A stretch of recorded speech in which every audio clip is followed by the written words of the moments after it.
Professional wrestling is basically the Wild West, which is both its biggest strength and its biggest weakness. Many a wrestler has said something truly shocking, hilarious, or downright terrifying when given a live microphone, and sometimes all of that happens at once. From mind-blowing one-liners to full-blown monologues that got them in trouble with audiences and networks alike on live television. But before we begin, a quick content warning for this one. Some of these moments involve very sensitive subject matter indeed. I'm obviously going to filter my language appropriately, but there is a bunch of really nasty stuff here. And also, this is a collection rather than a ranked list because, yeah, how do you rank some of this stuff? I'm Andy from What Culture Wrestling, and these are the 30 most insane things wrestlers have ever said. Anyway, number 30, New Jack's prison story. Now, I don't know about you, but I can't think of a better place to start with a list like this than with New Jack, one of the all-time great pro wrestling madmen. Returning to the ECW arena for Big Ass Extreme Bash on the 9th of March 1996, Jack had some things to get off his chest. Explaining the background of his shocking return in New York one night earlier, he said he'd been sitting in a jail cell in Atlanta for 5 weeks, thinking he could be in the ring beating the F out of somebody, but instead he was stuck inside watching BS WCW, and of course he didn't say BS, he said the swear words. New Jack said, and I quote, "I jacked off that night. Hard," which is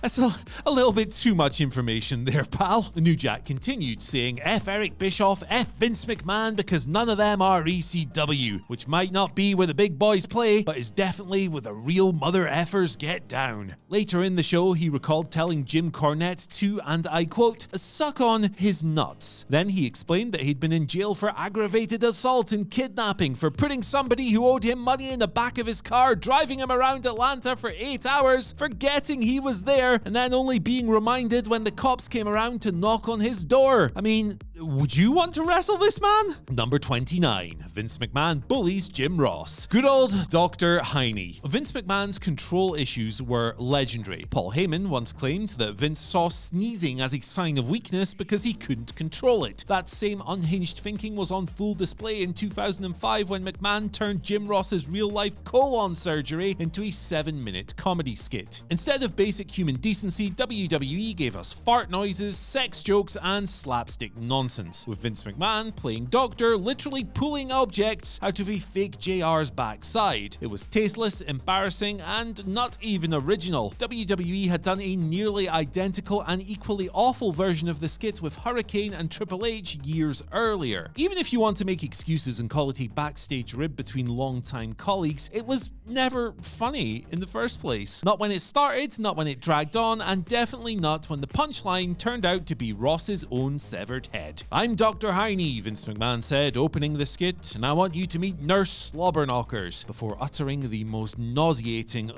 yeah you'll ever hear. Number 28, Dustin Rhodes buries his new gimmick on day one. In 1999, Dustin Rhodes left WWE for WCW, believing the grasser to be greener on the other side after growing tired and frustrated with playing Goldust. You can imagine his dismay then when he was immediately slapped with an extremely cartoonish gimmick that, in the vignettes, appeared to cast his character, Seven, as a child catcher? Permitted to kill the gimmick dead despite the initial outlay, Dustin, in his very first appearance as Seven, tore it to shreds, explaining that he'd left WWE for gimmicks like this and he only wanted to be himself in WCW. Dustin continued. He said, "But the powers that be came to me and said, 'Dustin sucks, Dustin is boring, so I'm here now, I stand before you. Oh, my new name is Seven, by the way. They've dressed me up like Uncle Fester to play trick or treat all year long. Powers that be, what you can do is take Goldust and shove it up your ass. You can take this silly looking thing, Seven, and shove it up your ass." Burying the gimmick on night one? Yep. That'll do it. Number 27, Enzo Amore buries entire rosters. Enzo Amore became a persona non grata in WWE by the time of his 2018 dismissal, but at one point he was so good on the microphone that he was deemed the answer to a self-made problem, that being saving the cruiserweight division. Enzo did this not by being a great cruiserweight wrestler, but basically by killing every single person in the division on the microphone with a single line. Here's a sample of what he said about his peers. Tony Looney Niece! You've got more abs than you do brain cells, you schmuck. Gnome Dar? Gnome Dar? Same goes for Garden Gnome, I'll kick you across the lawn. Jack Gallagher, what's up, teacup? You dress like a 1930s paperboy. Brian Kendrick, you look like a hobo. You'd make more money sitting outside the arena begging for change than you would stepping in the ring because I got 0 dimes for you. In response, the victims of the verbals equally infamously did absolutely nothing. Good! Number 26, Tater Tots. Roman Reigns had endured bad WWE booking for over a year when he fired off the most awkward comeback yet against WWE champion Sheamus following the Irishman's win and successful cash-in at Survivor Series 2015. And he repeated it again and again and again. Sneering as he delivered the groin-related insult Tater Tots, Reigns' confidence grew disproportionately as he desperately tried to get the audience to latch on to the really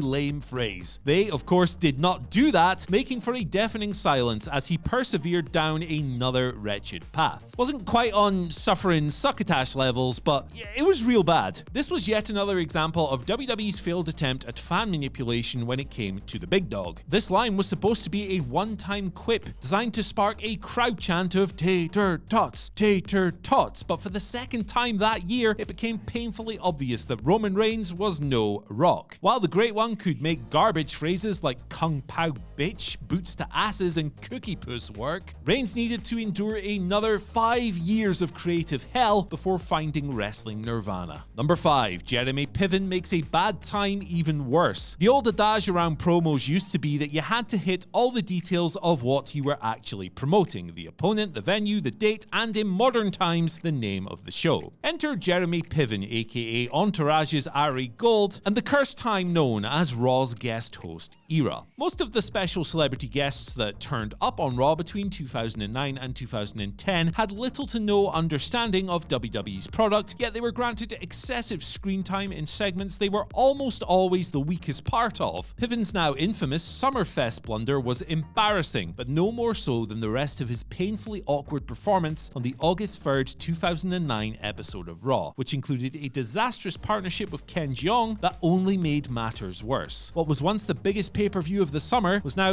Summerfest, reduced to an unforgettable mess-up. Thankfully, WWE has evolved beyond this dark period, although one too many cuts towards famous faces in the crowd during the Netflix era has already been a grim flashback to this wretched time. Number 24, Dumb and Dumber, starring Braun Strowman and Shane McMahon. Watching over a year of WWE pandemic wrestling may be more of a sign of insanity than anything else on this list, but it never got more insane than when Shane McMahon appeared to lose control of his body and brain during a promo exchange, quote-unquote, with Braun Strowman that went beyond bizarre and into nut of this earth. Attempting to heat up their lame duck WrestleMania 37 program, McMahon made a mess for the ages with an elongated, overly exhausted recital of mangled garbage, punctuated by very heavy breathing and attempts to right himself, having blatantly forgotten any/all of his material. McMahon just talked and talked and talked until some words, lots of them irrelevant, came out of his mouth. It was an overlong ramble, the likes of which make Chewbacca sound coherent, and revolved around Shane calling Braun stupid by saying that he'd heard a bunch of people call Braun stupid, but he would never say that himself, even though he just did. But Braun, hear me out on one thing, said Shane, signing off. Again, I have never, would I never, specifically call you stupid, would I? Braun? A confusing and depressing disaster, Shane had made the story totally unsalvageable, save for the inevitably insane back bump that he took in their cage match blow-off. Number 23, Scott Steiner scorches the earth underneath his feet. Scott Steiner's reputation as a no-nonsense, unhinged powerhouse was well established before swapping his mullet for a bleached buzz cut, but it wasn't until his reinvention in 1998 that fans got to see the full extent of his unfiltered rage. By 2000, WCW was in complete freefall, but Steiner was thriving in the midst of a major push. His fury reached new heights on the 7th of February episode of Nitro when he turned his wrath on Ric Flair in a verbal annihilation that took the entire company down down with the Nature Boy. Unleashing a blistering tirade, Steiner blurred the lines between storyline and reality. He mocked Flair as, and I quote, a 53-year-old man with more loose skin than a Shar-Pei puppy, and then took aim at his extravagant lifestyle, suggesting that instead of spending money in limousines and Learjets, you should have fixed your crooked yellow teeth. In a moment of stunning candor, Scott outright buried WCW on their own live broadcast as well. He ranted about fans switching over to see Stone Cold Steve Austin instead, then delivered a fatal blow, calling 16-time world champion Ric Flair an ass-kissing, butt-sucking bastard who belonged in WCW because WCW sucks. Amazingly, Steiner faced zero consequences for this. Number 22. The Cody vs. Coda. The 19th of January 2022 episode of AEW Dynamite was something of a course correction, one designed to address the barrage of complaints following the previous week's disastrous episode. The solution was swift and effective. A more streamlined show delivered relatively clean finishes, logical storyline progression, and reinvigorated feuds. Apart from whatever the hell was going on in the Codyverse, that is. Cody Rhodes launched into a rambling promo that somehow touched on WWE, NXT, The Elite, Jay Lethal, Ricky Starks, FTR, Red Dragon, Brody King, and despite saying he'd been told not to, CM Punk. Only after all of that did he get round to addressing his actual opponent, Sammy Guevara. And even then, that was only for 2 minutes that nobody remembered because of every other shot he'd fired in the promo. That was a shock, I didn't see that coming. Shifting between shoot and work, babyface and heel, Cody's delivery was as captivating as it was completely absurd. But fans in AEW had grown so tired of him by this point that they didn't know where they were at with the American Nightmare in any sense, and the only reactions came from increasingly incendiary lines. Number 21. CM Punk shoots on one of his own, instantly regrets it. CM Punk was relying on the support of his Chicago faithful on the All Out 2022 Go Home Dynamite, and that required him to look credible, when a single heckler took him out of his game and out of the Windy City's good books at the same time. Recapping his recent foot injury, Punk talked about pulverizing the bones in his foot and getting 16 screws and 3 plates put in to fix it. So far, so fine, until he heard a lone heckle that sounded an awful lot like the words Colt and Cabana. Punk's response? Well, he said, which real quick is 16 more times than this fat guy has ever gotten screwed in his life, trying to shut down the heckler. This is, of course, somewhat less inflammatory than the things he said after All Out,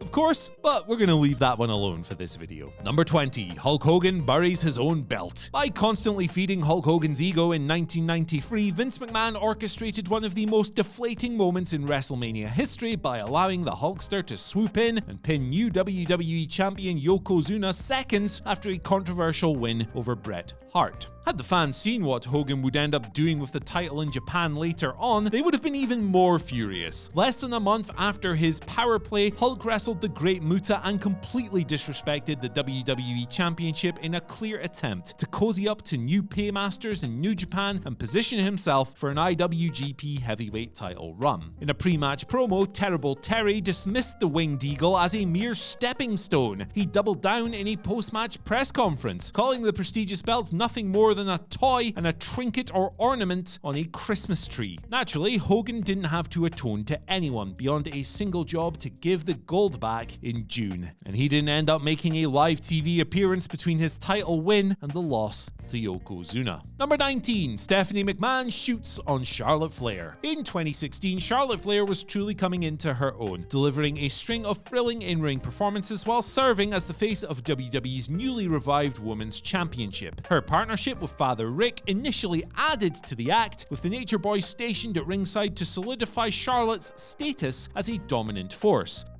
Wings! But as Charlotte's reign progressed, cutting ties with Dad was the next logical step in establishing Charlotte as a ruthless heel. What she didn't anticipate was being humiliated by the most ruthless figure in company history, Stephanie McMahon. Stephanie took center stage in a Raw backstage segment, tearing the Queen to pieces simply because she could. With no provocation whatsoever, Steph labeled Charlotte a spoiled, selfish, self-important brat and ordered her to step back and shut her mouth without even allowing a response. There was no logic to Stephanie's outrage, no history, no rivalry, and no match to build towards. The entire moment existed for only one reason: to remind Charlotte Flair and everybody else watching who really held the power in WWE. Number 18. Vince McMahon threatens to give his son an effing beating. Cast your minds back to the 22nd of February 2016 Monday Night Raw opening segment. Vince McMahon found his WrestleMania 2 card savaged by a roster ravaged by injuries, which hit just about everybody on his top slate, and there was an alarmingly small number of major matches lined up for a card that he was trying to fill a stadium with. Vince's solution was one that his character had to pretend to despise. A returning Shane McMahon skipped onto the stage back from 7 years in the wrestling wilderness and all the way into a Hell in a Cell bout with The Undertaker. This ended up being an unlikely ticket seller for WrestleMania. It kind of saved the event in a lot of ways, even though Shane's return to screens would harness more bad than good over the long term. What happened to that lockbox, mate? Where is it? What was in there?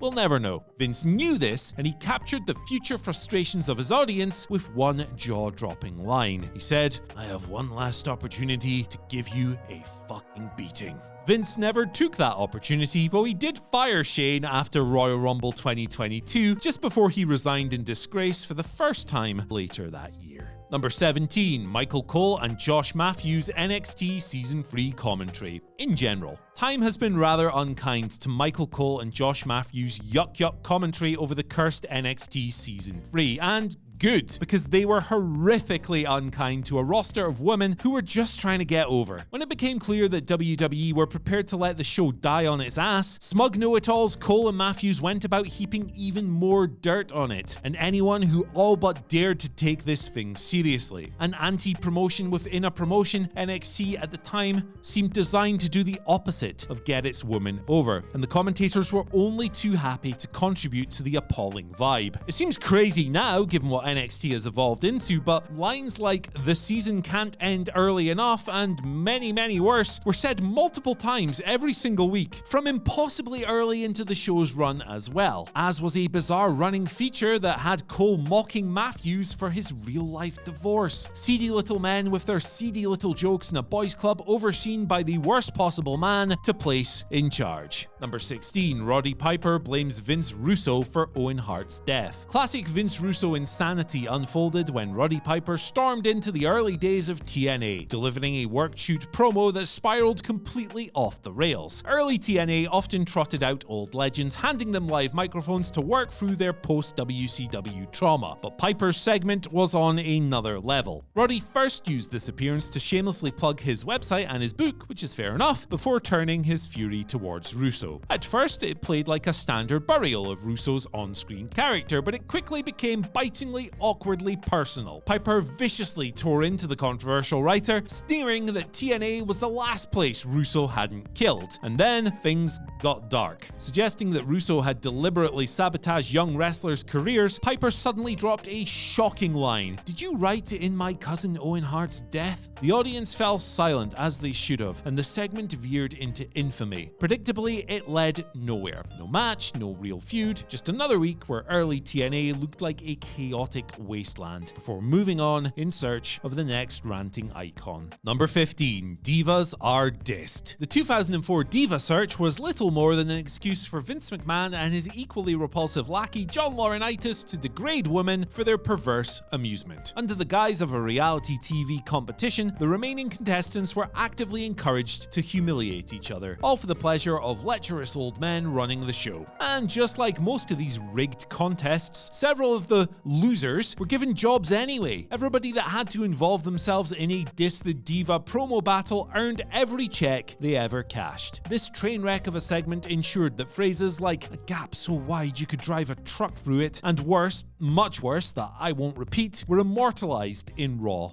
history. And as if that wasn't enough to showcase WWE's utter contempt for women, this show immediately cut to Kane forcibly dragging Lita down a corridor as part of their ongoing abuse storyline. It's grim stuff, and we should probably delete it from history. Number 14, Ric Flair takes it way too far. Ric Flair's October 4th, 2004 Raw promo on Randy Orton was meant to be a routine legend versus protege speech, but instead it became one of the most shockingly offensive moments in an era where WWE made shockingly offensive their house style. In the midst of his tirade against the supposedly virginal Orton, the Nature Boy blurted out the line, "You know how many virgins I've made holler, scream, and bleed?" The crowd reaction was a mix of gasps and uncomfortable silence, as Flair failed to realize the horrifying implications of what he'd just said. The line was deemed so appalling that WWE immediately cut it from future airings. Backstage, there was significant fallout as well, as higher-ups were furious over Ric's off-the-cuff remark. While Flair wasn't publicly disciplined, it had been reported that he was strongly reprimanded and warned to keep his promos closer to the boundaries of good taste moving forward. Number 13, Kurt Angle, Beastiality. Kurt Angle, during his time in WWE, delivered some of the company's most memorable promos, but one disturbing line from 2005 stands out as the most infamous verbal misstep of his career, in the midst of a deeply uncomfortable storyline where he famously, openly fantasized about sexually assaulting Booker T's wife Sharmell. Angle cut a promo that took an even darker turn. Mid-rant, the Olympic gold medal winner declared his vice for, and I quote, gutter sluts, before shockingly admitting that he dreamed of having perverted sex, bestiality sex, with Sharmell. Obviously, Kurt did not understand the meaning of the word bestiality. Either way, even if he just misspoke, the damage was done. Even the lesser of the two meanings was still utterly vile, raising serious questions about why WWE thought it necessary to frame a legitimate wrestling icon as a deranged predator in the first place. Number 12, screwed her brains out. Some WWE storylines push boundaries, but few plumb to the depths of depravity quite like the Katie Vick fiasco of October 2002. Over the course of 3 weeks, Triple H unleashed a grotesque smear campaign against Kane, accusing the Big Red Machine of murdering a woman named Katie Vick, then alleging that he had sex with the corpse. WWE didn't stop there. In one of the most infamous segments of all time, Hunter as Kane was shown in a funeral home, simulating necrophilia with a mannequin in a casket before gleefully declaring that he'd screwed her brains out. Despite unifying the titles at No Mercy, Triple H's victory was an afterthought. The match was completely irrelevant. WWE had already cemented this storyline as one of the darkest, most regrettable chapters in wrestling history. Number 11, Vince McMahon calls Triple H a sex offender. Look,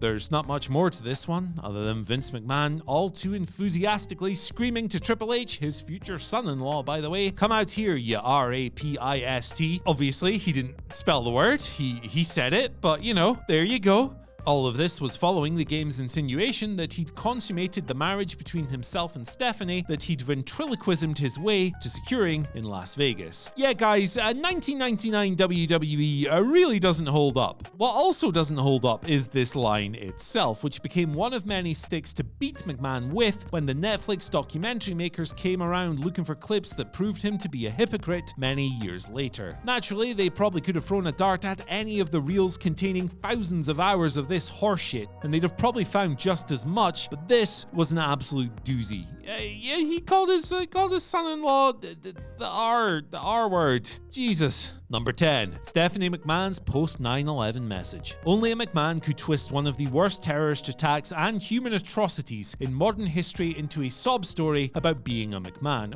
Poor privileged rich people, poor them, it's really all about their struggle, you know. WWE's September 13th, 2001 episode of SmackDown opened with an uncharacteristically restrained speech from Vince McMahon. His words seemed at the very least on trend with the dual sense of national unity and mourning. Later on, though, Stephanie took her turn. What followed was repugnant and insane. She stared right through the shaken audience and compared the 9/11 terrorists to the US government because they had dared to prosecute Vince during the 1994 steroid trial. Oh, boo-hoo, goo-goo gaga. Yes, in Stephanie's mind, the federal investigators were on the same level as the hijackers that had murdered tens of thousands of innocent people. Any messaging pledges of solidarity or sympathy were swallowed up by a tribalistic adoration of the company and her minted family. Worse still is that this wasn't a live off-the-cuff blunder. Like most of the speeches on the show that night, this was a pre-taped vignette, meaning that it had to pass through multiple layers of production before making it to air, and at no point, not one of these people in WWE questioned the sheer lunacy of the whole thing. Number 9. Mr. White, that's not wise. In yet another instance of WWE's misguided attempts at comedy, the infamous Tim White suicide skits somehow began as a serious segment before spiraling into one of the most shockingly tasteless storylines in company history. The former referee, who had supposedly been forced into retirement due to a shoulder injury suffered during a Hell in a Cell match. With the wrestling industry still reeling from addiction and mental health struggles, particularly following Eddie Guerrero's real-life passing just 1 month earlier, WWE had Tim attempt suicide on screen, pulling the trigger of a shotgun off camera. The twist was that he missed and only shot himself in the foot, making him the probably worst aim of all time. But rather than do the decent thing and drop the angle, WWE doubled down with a series of absurd comedy skits that, over the coming weeks, saw White repeatedly try to kill himself in increasingly ridiculous ways. This included, but wasn't limited to, ingesting rat poison, drowning in a fish tank, electrocuting himself in a bathtub, suffocation, hanging, gassing, and even hiring a hitman. A panicked Josh Matthews remained at the scene every single time, always there to punctuate the pantomime with the line, "Mr. White, that's not wise," as if to imply that any of this had been before they started rolling. Number 8. Vince McMahon's threat to Paul Heyman. Vince McMahon staunchly defended WWE against moral watchdogs for years, using various defense lines about what they would and wouldn't use, despite increasingly chaotic and controversial storylines. Guns and knives, in particular, were considered no-nos, even if it felt as though the company had been tiptoeing each and every line it set for itself over the years. In 2003, Vince managed to leap clean over one of those lines, hitting all of the flashpoints in a single promo as if he was actively trying to contradict himself. Locked in a feud with The Undertaker, McMahon demanded that new SmackDown General Manager Paul Heyman summon the dead man to the show. When Heyman informed Vince that The Undertaker was not going to appear until Survivor Series, Vince flew into an unhinged rage and unleashed one of the ugliest diatribes of his career. McMahon ranted that terrorists were going to burn down The Undertaker's house, and he said that his children were going to be kidnapped. And then he said some stuff about The Undertaker's wife that